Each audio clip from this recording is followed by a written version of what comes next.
Welcome everyone to Flow with Wenling, and welcome to today's live specifically on the fire element.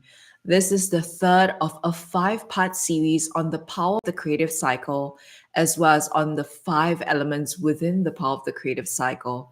So, if this is the first time you're tuning in and you're watching this on replay, I recommend you to go head over to my channel and the section on the power of the creative cycle and watch the first two lives on the water element first, followed by the wood element before coming to this one on the fire element, because we'll build on some of what we've shared in the previous two videos. So let me dive right in. In the last video, we explored the wood element, which is this idea in the phase of visioning, connecting with your vision, and then beginning to have that clarity of vision so that you know exactly what it is your first next step is, and then you can take that action. So from this fire, when we have wood, when we chop the wood, it becomes fuel for fire. So from visioning, the phase that arrives right after is the fire element, which is the phase of action taking and execution. So today, for the fire element, you probably have seen from the cover image and from the description that we're going to talk a little bit, exploring the idea of how to move from that anxiousness into this state of pure power and pure energy. And if you happen to be tuning in live, pop that in the chat and let me know if you're tuning in, especially if you're new to this channel as well, and what got you curious to join today's live. So let me share a little bit of a context around the fire element. Within the creative cycle, and the five elements, the fire element is the most yang of all the elements. And here we're talking about yin yang, which is this dynamic, equal yet opposite kind of equilibrium, kind of ongoing dynamic change and interplay of these energies that we can feel outside of us as well as inside of us. So, meaning outside of us, we can see this on the play in terms of the four seasons, in terms of you can see this beautiful tapestry right next to me, the moon phases as well. It's also a reflection of the shifting energies of yin yang, as well as the four seasons within a year and the shifting energies within a day. We can also see the same energetics play out within and the growing of something within the growing of your business, a project that you might be working on.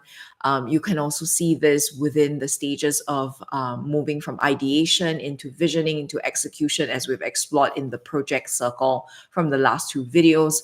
And then within us, we can see the same kind of energy interplay as we move from preconception, when we were embryos floating in the watery wombs of our mother, into that stage of youthful birth or rebirth in our adolescence. And then when we reach the fire element, this is the stage of almost maturation and adulthood, where there's this pure yang energy, and it is all about expansion, all about expression as well.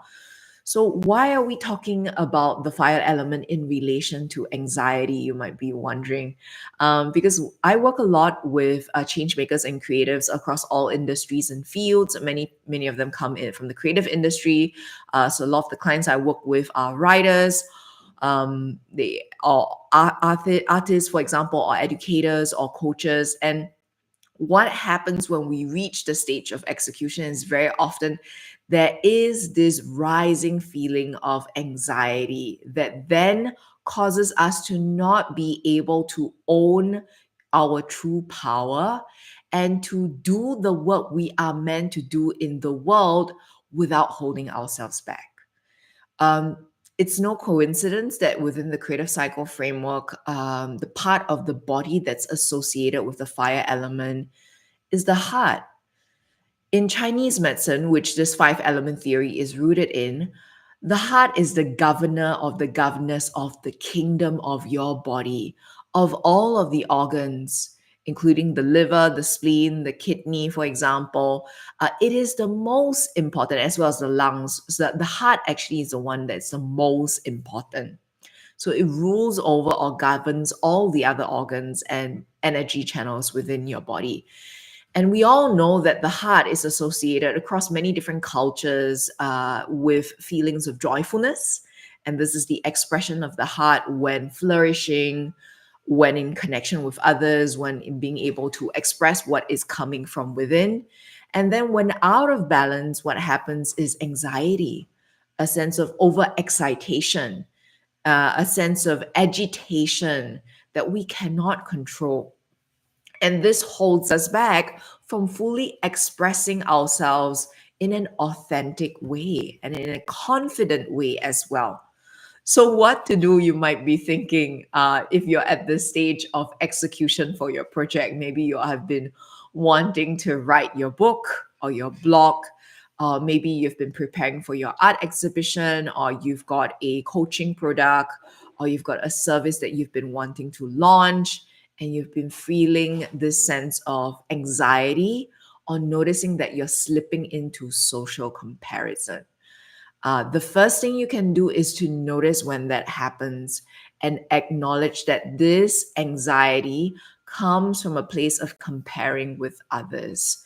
And if we come back to the creative cycle and back to what we've mentioned and explored from the earlier videos and the earlier phases, always returning to that intention you set at the beginning, the water element, and connecting with what it is you want to convey and share through your work.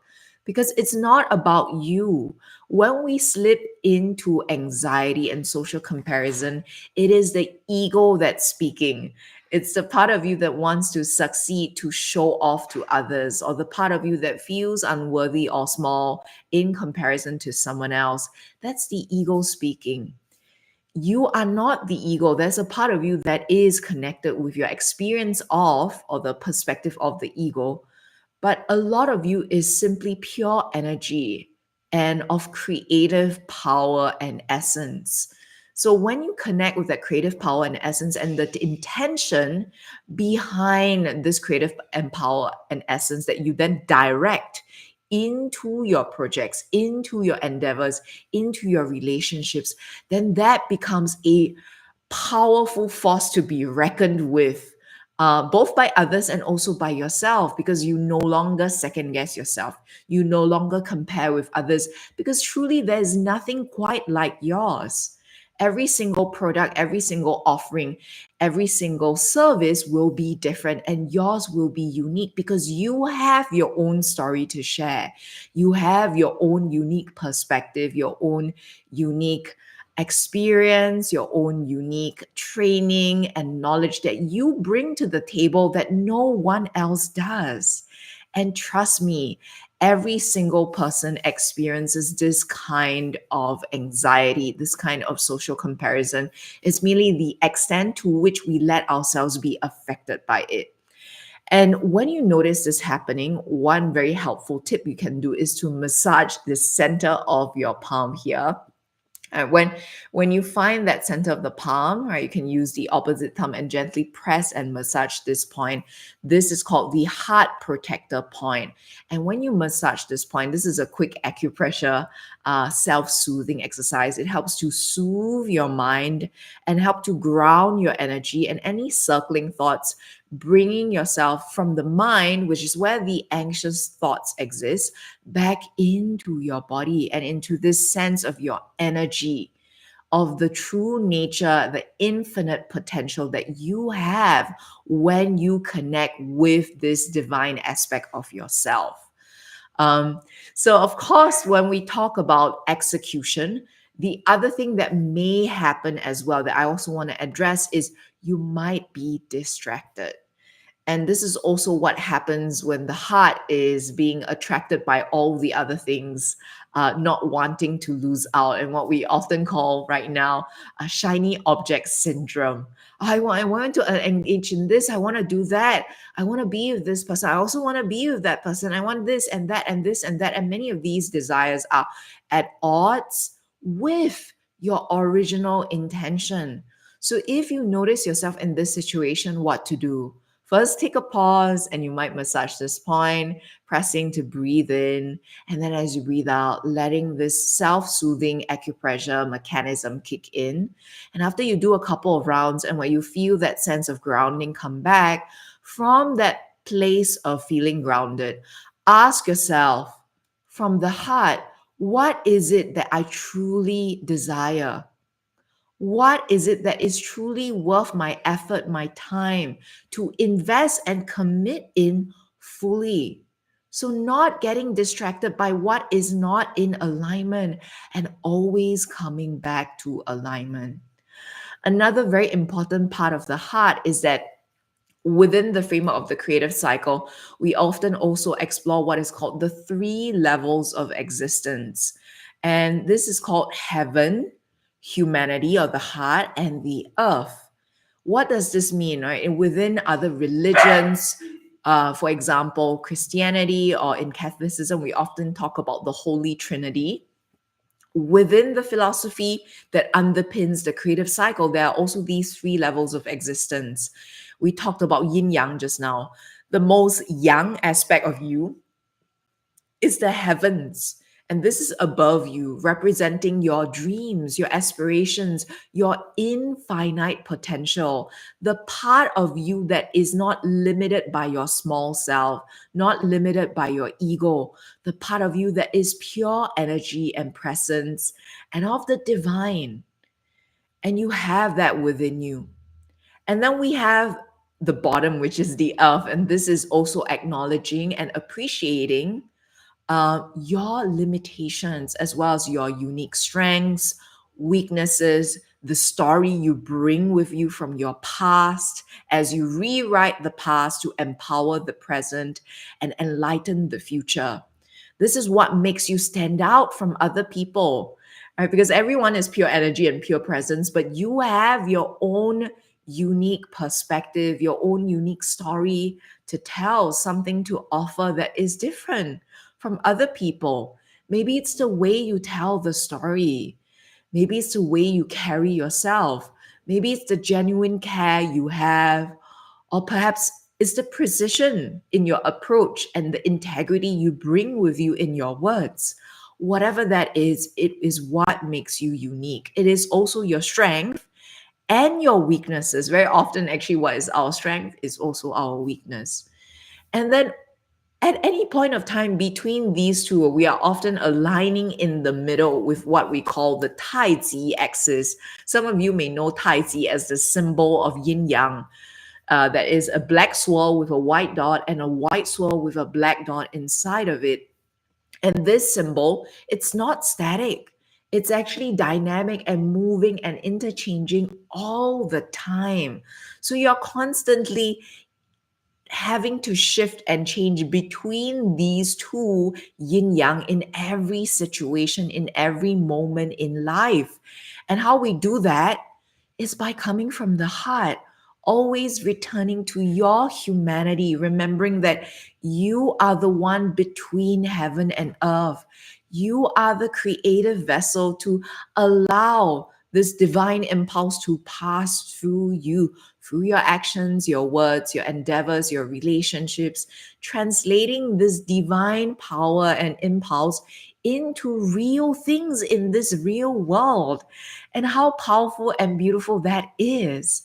And we do this at the level of the human because the humans are right in the middle, right between heaven and earth. And this is also no coincidence within the human body, the level of the heart. This is why, in so many different cultures as well as lineages, the creative cycle framework is rooted in Taoist philosophy here that I'm sharing, but also within yogic philosophy. I know many of you tuning in might be practicing yoga or familiar with the seven chakras. The chakra right in the middle is the heart chakra, anahata. And this is so important because the heart does not lie. The heart cannot lie. And the heart is not coming from a place of, say, wanting to justify the ego. When we tune in into the heart for pureness, and in yogic philosophy, there is a practice called yoga nidra, and very often in yoga nidra, yogic sleep, It's a lying down form of meditation. We explore what is called your sankalpa, meaning your heartfelt intention for what it is you truly desire to share with the world. Not a selfish desire that comes from the ego, not a desire that makes sense for your own benefit, but really something that is beyond your explanation, that perhaps like me, you've experienced many times. I know I have to do this. I know I have to say it. And therefore I say it. And therefore I do it. And I cannot explain how or why, but this is just my heartfelt desire. And so always coming back and aligning with your intention between heaven and earth through the heart, hearing the voice of your heart, and then trusting it, because the heart never lies. The heart will never lead you astray. Trust me. And then when you're distracted, or after you come back into alignment, when you are executing, what will help you to reduce distractions is to stay focused by only doing one thing at a time. And many of my clients, they are very creative people. They have many different things that they want to do, that they want to share with the world. They want to create change and impact in the world. And I'm sure you tuning in, it's probably the same for you, that you have so many ideas, so many things you want to share with the world. Now, it's possible to do all of these, to realize all of these, just not at the same time, meaning in the same moment. So, for example, if you're tuning into this video, what would be ideal or best for you is if you're tuning into this video and just doing that. Instead of listening to this video while taking a walk, while also messaging a friend, while also preparing your lunch. So that's some high level multitasking that we're doing.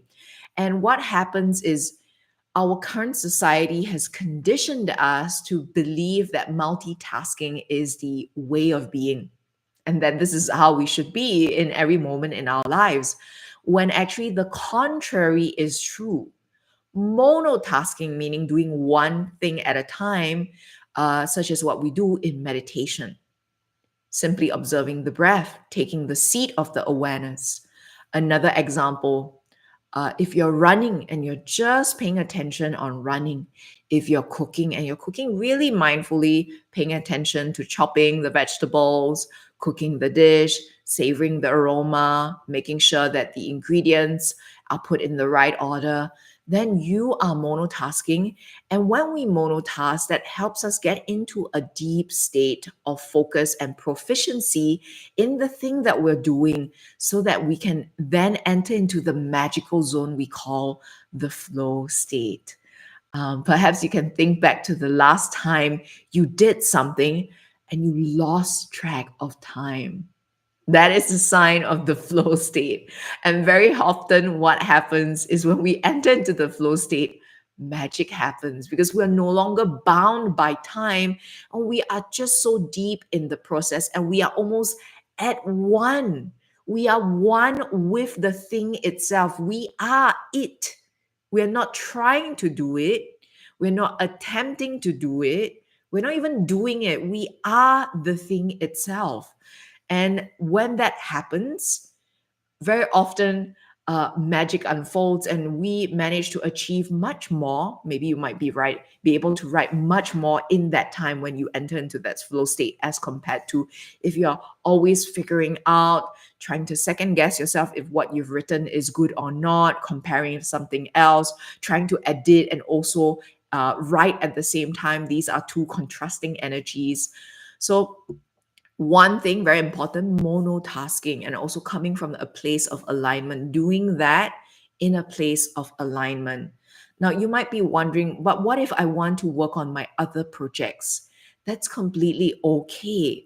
What is helpful to do is to work on time blocking and having a schedule, and you might work with a weekly, monthly, or a yearly overview or schedule where you have various different projects that you stagger according to the priority in your life. So, for example, for the first 3 months, this first quarter of the year, you might choose to focus on writing, because once you've got a good chunk of the writing in, and once maybe the book is more or less clear, the first three chapters are clear, you can then use these three chapters to, for example, create an abstract or an excerpt that you can send to the book publisher. And then with the book publisher's feedback, you can then go ahead and write the next three chapters, because then you know whether that is in alignment, whether that's good writing or bad writing. So this is one example, and it might be different for you.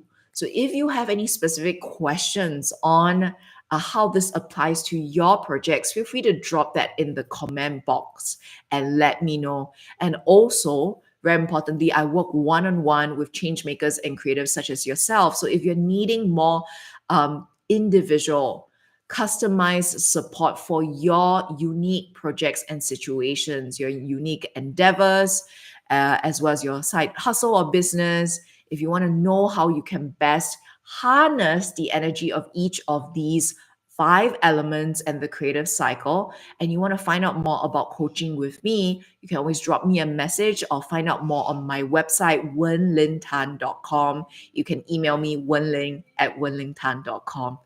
So this is today's live for the fire element. And in our next live, so when the fire, which has been all about pure power and pure expansion, expression, when that extinguishes, at the end, we can find in the ashes the earth. The earth element is a really special element because it is the element that's the one that bridges all of the four seasons. It holds everything together. It almost brings you back to center, even though we've already talked a little bit about alignment, right? The earth element is even more so. So we'll explore more of that in the next live on this series. And I'm looking forward to seeing you in the next live. In the meanwhile, I hope you have a wonderful, flourishing, fiery, great rest of your day, summer season, pinnacle of your project, a pinnacle of your cycle, wherever you are. And I'm looking forward to seeing you again on this channel.